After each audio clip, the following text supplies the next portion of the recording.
நினைச்சிட்டு இருக்க நீ? இதெல்லாம் காதலுக்காகவா நீ செஞ்ச? இதெல்லாம் காதலுக்காக செய்யல, உன் பிடிவாதத்துக்காக நீ செஞ்ச.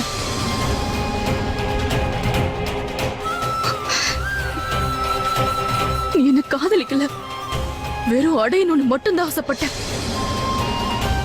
நீ வேண்டான்னு நான் உன்னை ரிஜெக்ட் பண்ணத உன்னால தாங்கிக்க முடியல. பழி வாங்குறதுக்காக நீ மறுபடியும் வந்துட்ட.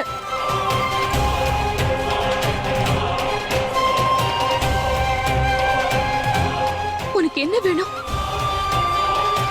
என்ன பழி வாங்கதானே ஆசைப்படுற?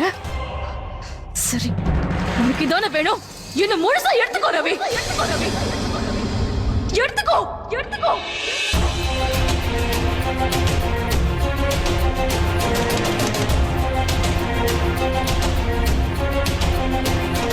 வா ரவி, என்ன பாக்குற? என்ன பழி வாங்கணும் தானே காத்துட்டு இருக்க? வந்து பழி வாங்கிக்கோ. என்ன உட்கார்ந்து முன்னாடி நிக்கிற, வா, என்ன முழுசா அடைச்சுக்கோ.